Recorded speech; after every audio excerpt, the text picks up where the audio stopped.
Olá, nós estamos aqui com o professor Ricardo Calderon, que é mestre e doutor em Direito Civil pela Universidade Federal do Paraná, que está aqui, nós estamos recebendo aqui no estúdio do IBDFAN, que veio a Belo Horizonte especialmente para dar uma aula.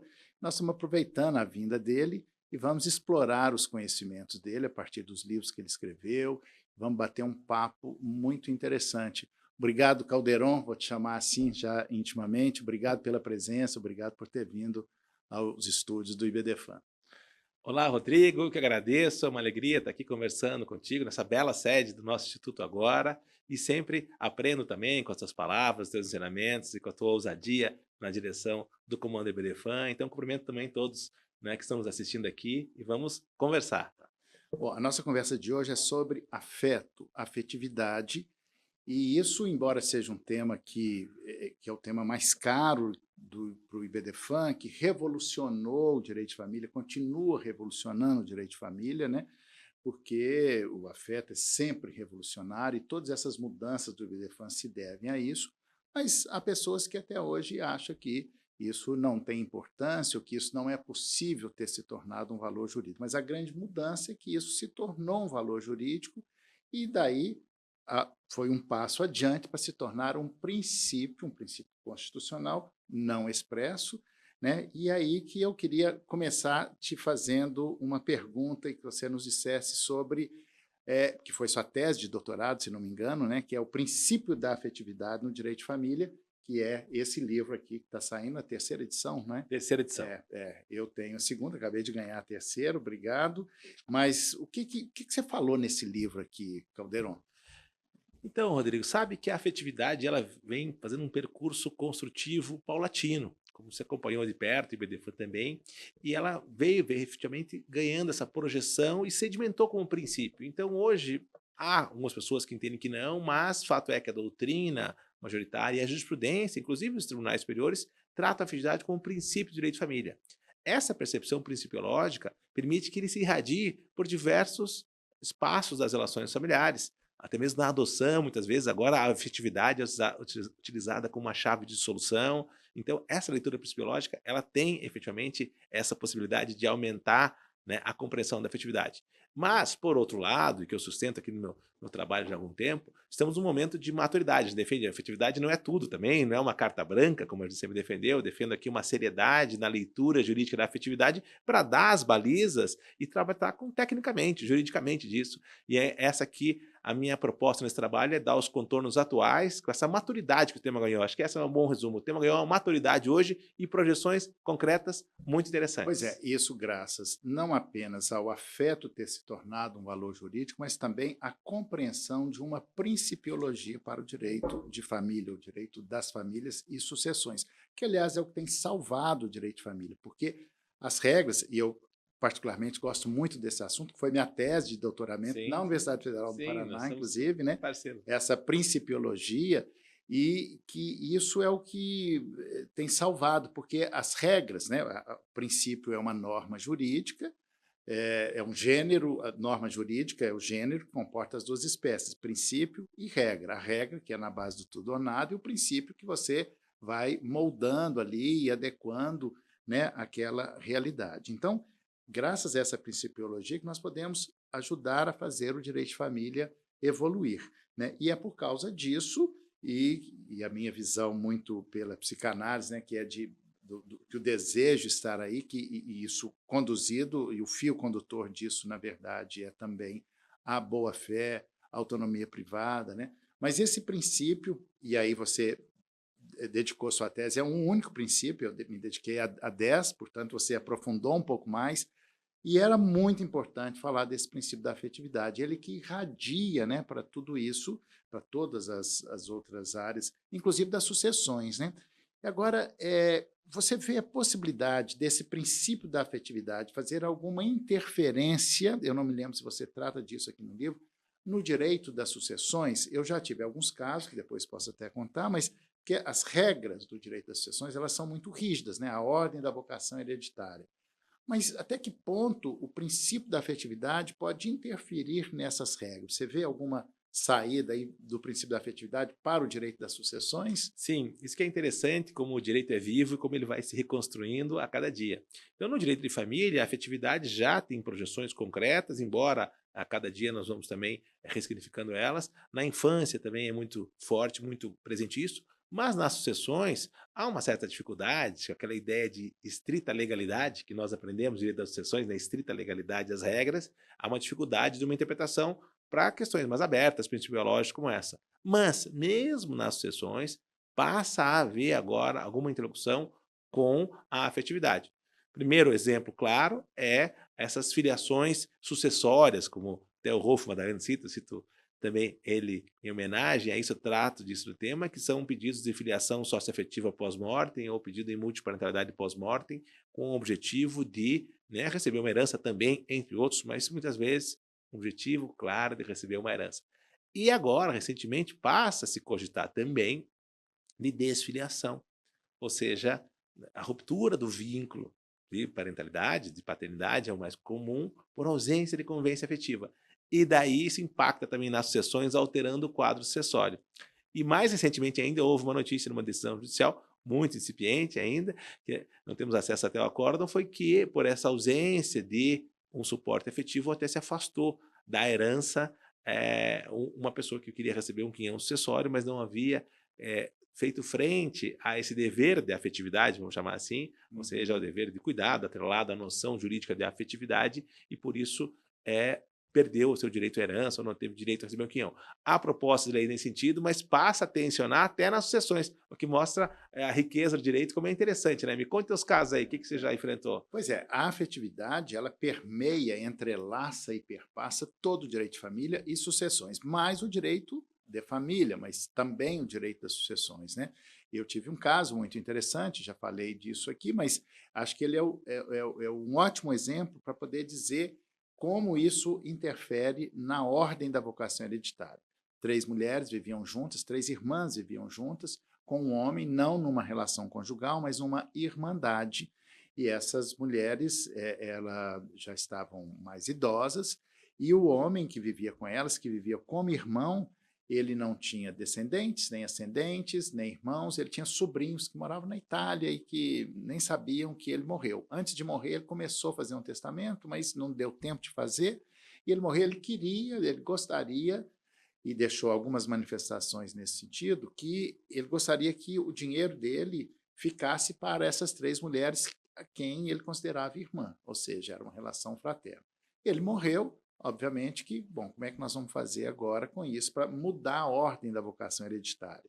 E aí, na invocação do princípio da afetividade, isso tem 20 anos, isso não era tão claro como está hoje, né? Eu consegui a declaração no Tribunal de Justiça de Minas Gerais de que era possível ser declarada aquela irmandade, aquela fraternidade.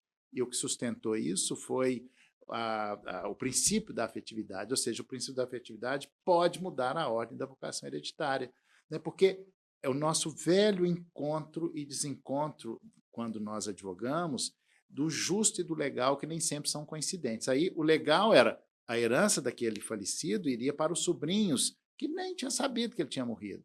E o justo seria que fosse para aquelas irmãs, para aquelas 3 irmãs, que eram também irmãs socioafetivas dele, e na época não tinha ainda essa categoria. Hoje isso já seria mais claro, né? Eu pensei, bom, assim como tem paternidade socioafetiva, maternidade socioafetiva, tem irmandade socioafetiva, e assim nós conseguimos mudar a ordem da vocação hereditária. Naquela época, há 20 anos, ou há mais de 20 anos atrás, foi uma tese construída. Hoje, isso evoluiu tanto que acho que seria muito mais fácil hoje defender essa tese. Com Né? certeza, teu caso é clássico, eu estudei muito ele, tem um parecer do professor Fachin também. Fachin, do João Batista Vilela. Exatamente, né? parecer favorável de grandes juristas, e você foi um precursor desse tema, dessa irmandade socioafetiva. E olha que interessante, Rodrigo, recentemente o STJ disse que há a possibilidade jurídica de sim se discutir e pleitear uma irmandade socioafetiva. Então, não decidiu o mérito ainda, mas já abriu essa possibilidade, mostrando que você estava certo. Demorou uns 20 anos, né? Mostrou que você estava certo. E é interessante, né, Caldeirão, como é que o pensamento jurídico vai pairando, vai evoluindo e coisas, aí vem o seu livro, vem outro livro, essas coisas vão evoluindo, né, e isso é muito importante. Mas a evolução do direito de família, ela advém exatamente por causa dessa compreensão do afeto como um valor jurídico, da afetividade como um princípio, né, que vai norteando e permeando. E foi isso, inclusive, que me autorizou a criar uma tese que hoje já nem me pertence, claro, isso a gente solta uma ideia no mundo, depois ela deixa de ser da gente, que é do abandono afetivo, que é pela falta da afetividade. Nós estávamos falando aqui do contrário, que é o afeto que gera direitos, e depois a falta de afetividade que gera direito, e aí esse termo abandono afetivo, que aliás acabou de sair, essa revista, vocês receberão, quem é sócio, essa revista do abandono afetivo, tem inclusive uma fala sua aqui, Sim. mas tem também uma entrevista, a entrevista principal, que é com o ministro Paulo Dias de Moura Ribeiro, né? Então, esse tema, embora ele já esteja um pouco batido para quem está muito na área, mas ele é sempre recorrente, né? Então, por isso o IBDFAN fez essa matéria essa revista específica sobre o abandono afetivo, que vocês terão a oportunidade de ler e rever vários conceitos e de ver como é que isso veio evoluindo, né? Bom, mas o afeto dentro da família parental, porque hoje, para a gente entender o direito de família, nós temos que vê-lo pela perspectiva da parentalidade e da conjugalidade. Quando a gente olha para isso pela perspectiva da parentalidade, é mais fácil, porque não tem um conteúdo moral. O filho sócio-afetivo, a mãe sócio-afetiva, né? Tudo isso é importante e a falta de afetividade pode gerar direitos ou deixar de dar direitos, mas o grande problema, a dificuldade maior é na família conjugal, né? Que é o que sustenta o laço conjugal, é o afeto e o desejo. Mas e aquelas pessoas que dirigem o seu afeto para mais de uma pessoa, né? Que são as famílias simultâneas, que o Código Civil ainda fala de família de concubinato, na reforma, na possível pretensa reforma do Código Civil, essa expressão já não estará lá, porque as palavras têm força e poder, né, têm um significado, um significante, e concubinato traz consigo essa coisa de preconceito, né? E aí nós até já inventamos, já tem um termo novo, que é da multiconjugalidade. Assim como na parentalidade nós temos o termo multiparentalidade, na conjugalidade, a multiconjugalidade, que é famílias simultâneas, né? Você acha que esse princípio da afetividade, o que dá para sustentar a possibilidade de direitos dessas famílias simultâneas? Sabe que a afetividade, os sociólogos são unânimes em dizer que é o grande vetor dos relacionamentos familiares contemporâneos, a sociologia nos ensina isso há algum tempo, e o direito hoje já percebeu ela como princípio do direito de família. Então ela perpassa todas as áreas, como você bem destacou aqui. Na parentalidade fica mais evidente, a ressignificação do abandono afetivo é prova viva disso, porque ainda que é um tema batido, as novas projeções do abandono afetivo são super interessantes. Como disse, desfiliação, romper o vínculo de filiação, cogitar de tensionar o direito à herança. Então, o abandono afetivo também vem sendo ressignificado muito com com essa força motriz da afetividade. E na parentalidade, então, a gente segue com essa vivência ali da multiparentalidade, abandono afetivo e uma produção constante. Na conjugalidade, como você bem destacou, o preconceito é um pouco maior. Mas é possível dizer que a base será da afetividade, porque hoje, para reconhecer família, como diz o Sr. Paulo Lobo e vários autores, quase uma preponderância muito clara, o elemento densificador de família, a base é a afetividade, ou seja, é a afetividade, estabilidade, publicidade. Então, esses elementos identificadores de família partem da afetividade. Então, é elemento estrutural da família, ao lado de ser um princípio do direito de família. Então, nas questões das famílias aí, plurais, vamos dizer assim, que tem várias modalidades, a afetividade é o elemento-chave, ele está presente e aí ela passa a ser possível ser reconhecida. Agora, tem o preconceito e tem a dificuldade que ficam as pessoas apegadas ao princípio da monogamia e, efetivamente, também a impossibilidade de bigamia, como se cogita, e ao dever de fidelidade que é presente no nosso sistema e a jurisprudência ainda é firme e os tribunais superiores têm reiterado em fazer prevalecer a questão da monogamia e do dever de fidelidade. Mas, na questão da afetividade, é a mesma das relações, digamos. Pois é, porque o último Outras. julgamento do STF sobre isso, né, que teve que ficou 6-5, né, como todos sabem, sendo que há 10 anos anterior a esse último julgamento, teve uma situação semelhante, onde ficou 10-1, quer dizer, já avançou bastante, né? Ficou 6-5, bateu na trave, e eu me lembro que o então ministro Fachin, a tese dele foi muito interessante, quando ele falou, ele associou o princípio da afetividade ao princípio da boa-fé, né? Que é um fio condutor do direito civil como um todo, né? Então, esse elemento da boa-fé, ele é muito importante, né? Porque também não é, olha, eu vou dirigir o meu afeto para 3 pessoas e será que tem enganação ali ou não, né? Porque, afinal de contas, não é qualquer afetividade, né? Perfeito. Porque amantes continuam existindo. Eu posso ter constituir uma família e ter uma outra relação afetiva e que ali não ser uma família simultânea, ser amante. Amante, enquanto houver desejo sobre a face da terra, amantes existirão, E é né? outra coisa, É né? outra coisa, né? Mas também o que eu estou falando tudo isso para chegar no seguinte ponto, porque não é qualquer afeto. Por exemplo, eu tenho afeto pelo meu vizinho. É esse afeto, é essa afetividade que vai gerar direitos? Não, mas qual é o limite, o limiar? O que você fala no seu livro aqui sobre isso, né? Porque senão nós vamos banalizando o afeto, porque as vozes contrárias ao princípio da afetividade, porque há quem pense que isso é bobagem, isso não existe, elas dizem o seguinte, então agora eu tenho um afeto pelo meu vizinho, eu tenho uma família com o meu vizinho. Qual é esse limite? Como é que nós podemos distinguir isso? Você fala isso aqui no seu livro? Trato disso e é um ponto central, eu acho, muito importante nas discussões atuais. Porque essa maturidade que eu falei que nós estamos compreendendo na leitura jurídica da afetividade, vem percebendo que, olha, não é qualquer afeto que você colocou, é um afeto qualificado para que ele produza efeitos jurídicos e vínculos familiares. Então, vamos dizer assim, é um afeto qualificado, é um afeto que preenche alguns outros requisitos do que não só uma relação afetiva que nós temos com muitas pessoas, como você deu o exemplo do vizinho ali.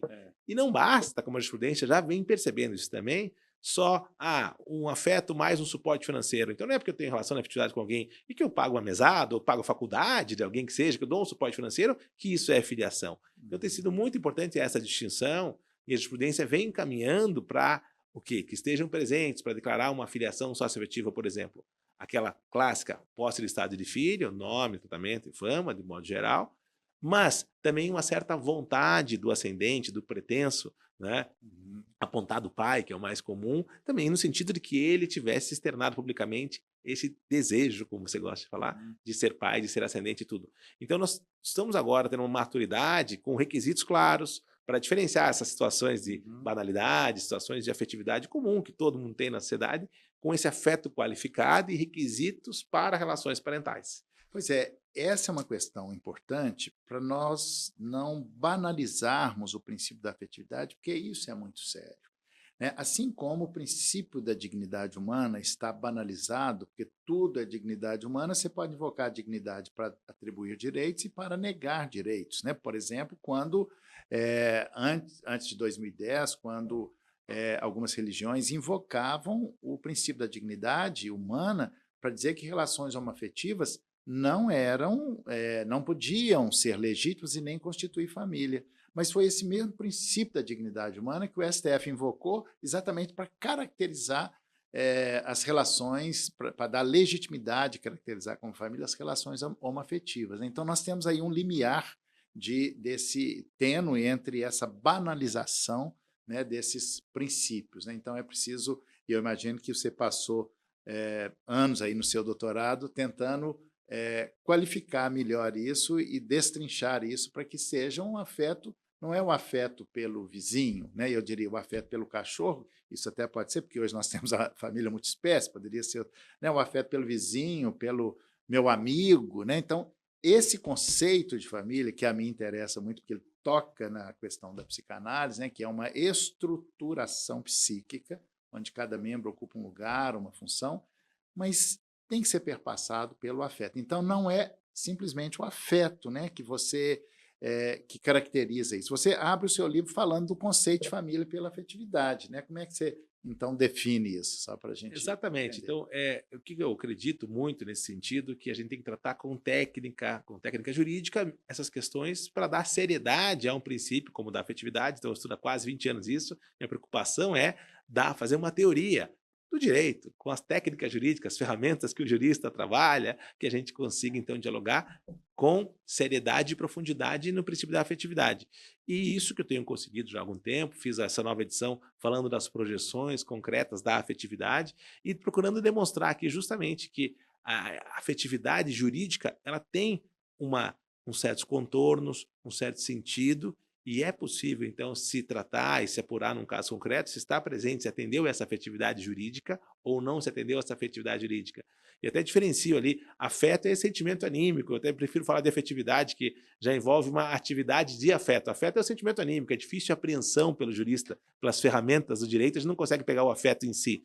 Mas a afetividade, atividade de afeto, atos concretos que exteriorizam uma relação afetiva, o direito já consegue captar e a partir disso a gente já passa a tratar a afetividade, socioafetividade, reconhecimento público da coletividade social, da afetividade, e a partir, então, de trabalhar bem com as palavras, como você bem diz, certo? Pois é, porque o nosso desafio é exatamente pegar toda essa confusão da subjetividade, né? Porque o afeto pode ser subjetivo, Sim.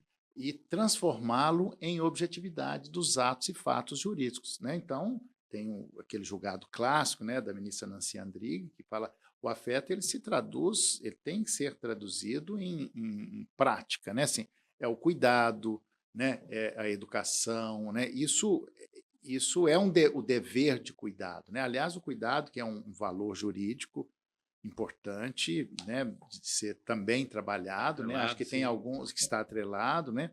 E isso, assim como um outro valor jurídico que acho que está embrionário, que precisamos ainda trabalhar, que é o princípio da fraternidade, que envolve afetividade, né?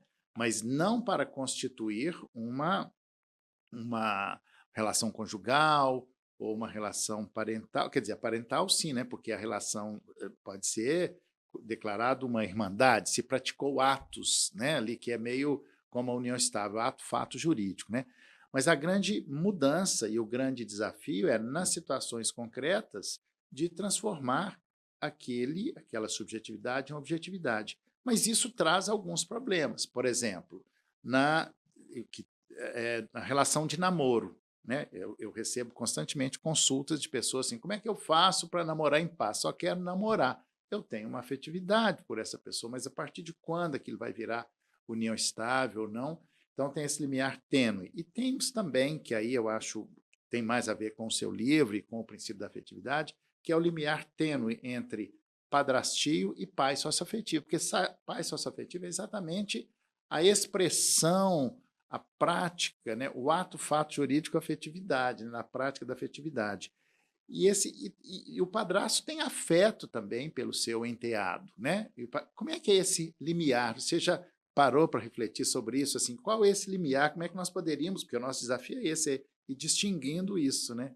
Perfeito. Esses são os pontos nevrálgicos, práticos, concretos, que nós temos aí, efetivamente, perpassando a afetividade, ou seja, a questão, por exemplo, do namoro, e quando que vira união estável, né? Quando que há essa passagem de status ali, é difícil, é no dia a dia, há uma zona cinzenta. Caso concreto. No caso concreto, há uma zona cinzenta, mas, de modo geral, o que vem sendo possível perceber é que a seriedade da relação vai assumindo uma certa posição diferente e a vontade dos interlocutores também tem se levado em conta. O contrato de namoro, que foi muito criticado também, as pessoas criticavam e tudo, que ele tem um sentido e uma razão de ser, justamente nesse momento dessa zona cinzenta aqui, alguns julgados já estão aceitando, por dizer, olha, as pessoas foram num tabelionato, fizeram um contrato que para elas, naquele dado momento, aquela relação, ela era de namoro, isso deve ser levado em conta de algum modo. Então, a manifestação de vontade, e aqui falando claro, aquela manifestação isenta, livre, sem nenhuma interferência, opressão, nada,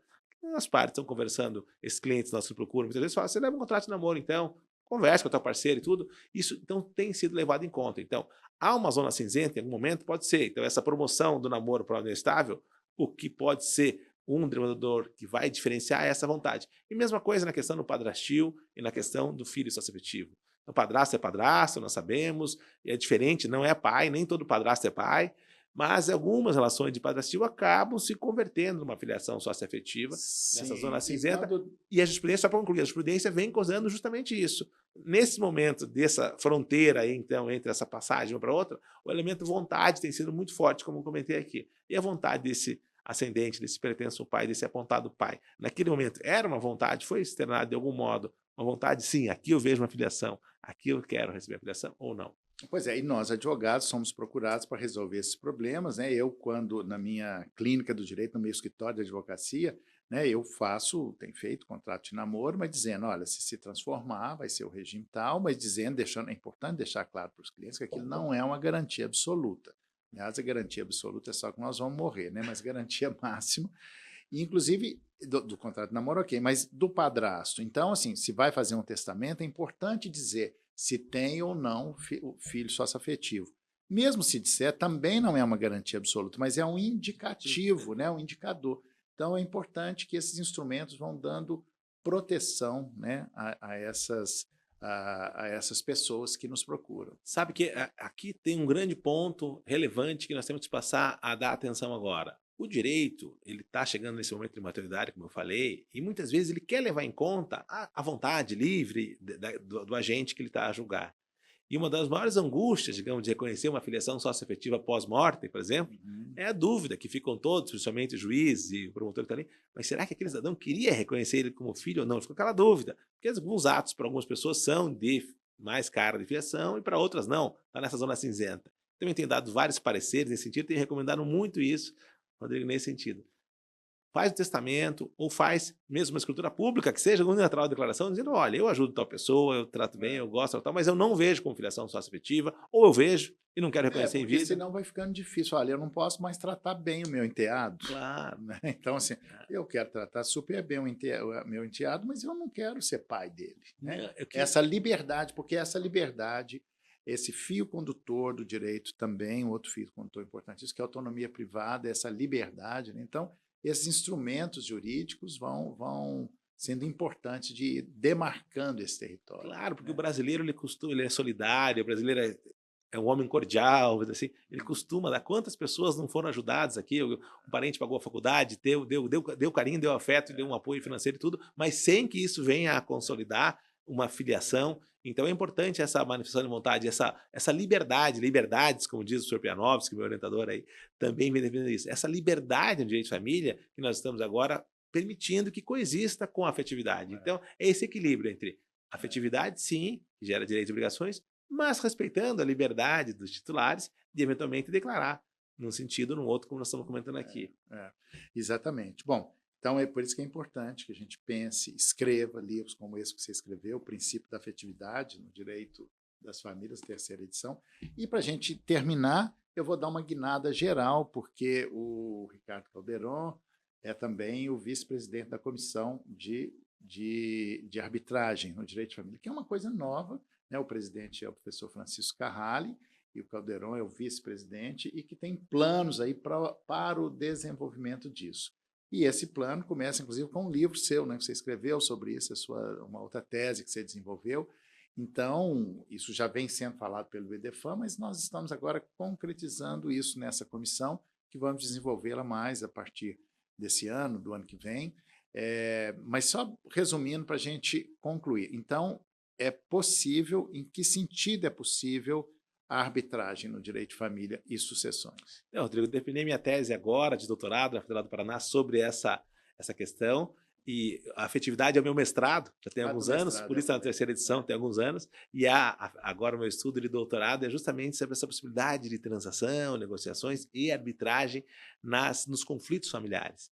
E aqui eu defendo, muito sinteticamente, que o direito de família hoje, com toda essa mudança que o BDFAM testemunha e todos nós estamos acompanhando no dia a dia, ele não é mais indisponível, igual a gente aprendeu na faculdade. Lembra que o direito de família é indisponível, os professores repetem para a gente, os livros repetem, em sala de aula isso é reiterado, mas sem uma reflexão mais detida, e é isso que eu me propus muitas vezes nessa minha tese agora. Será que é indisponível igual era no começo do século passado? E aí nós temos que parar de repetir essas coisas que são quase dogmas, né? Assim, que casamento não é contrato, que família é uma instituição. Essas coisas vêm sendo questionadas, né? Inclusive essa indisponibilidade que, ao final, vem na grande questão do direito de família. Qual é o limite de intervenção do Estado na vida privada do cidadão? Esse é o ponto, porque a noção de indisponibilidade é até para o próprio titular. Nem o titular pode fazer escolhas quando o direito é indisponível, o que soa sem sentido atualmente, né? Stefano Rodotà fala, nas relações familiares o Estado tem que cercar um perímetro e deixar um espaço sempre livre para que a pessoa faça as escolhas desse perímetro.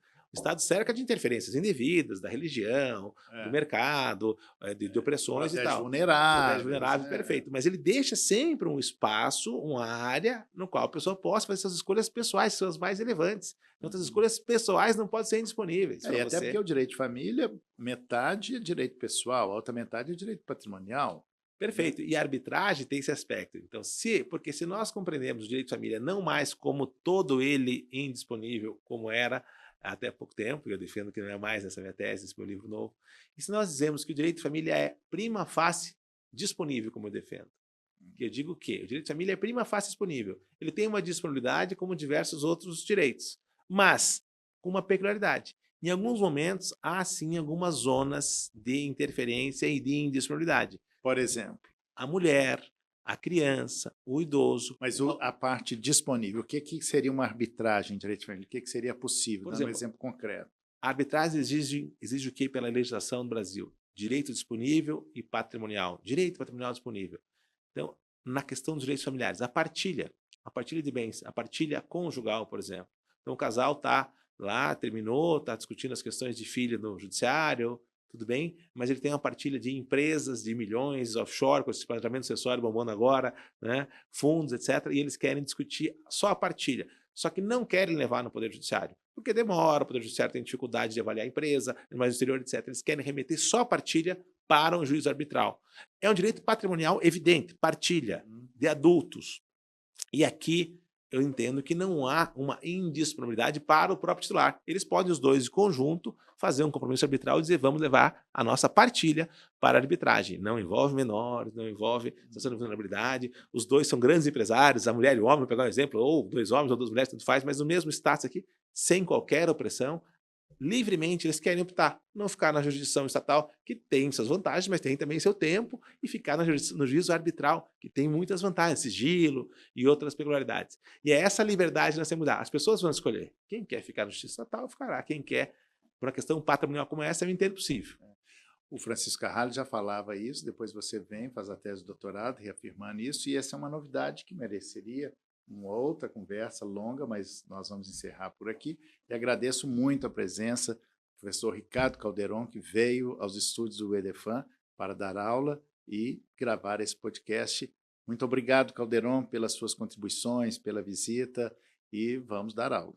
Obrigado, Rodrigo. Parabéns, pessoal do IBDFAM. Estou muito feliz de estar aqui com vocês, sempre aprendo. E vou terminar com 2 falas aqui para os nossos ouvintes sobre afetividade, sobre afeto, que eu acho que é muito interessante. Paredes de muro, pichações de muro ensinam muita gente. Tem uma frase muito interessante que diz, o afeto é revolucionário. E aqui é prova viva disso. A gente está aqui há 20, 30 anos percebendo como que o afeto foi essa mola propulsora da revolução. E chegamos a tal ponto que o Stefano Rodotà, professor italiano, tem um livro, faleceu recentemente, um livro maravilhoso, né, sobre as relações familiares, ele chega a dizer, hoje o cônjuge moderno, o cônjuge cartesiano, o clássico, deveria ser amo, logo existo. Que eu acho que é muito interessante. Com isso eu me despeço de todos vocês. Até lá. Obrigado. Até a próxima. Até a próxima. Tchau, tchau.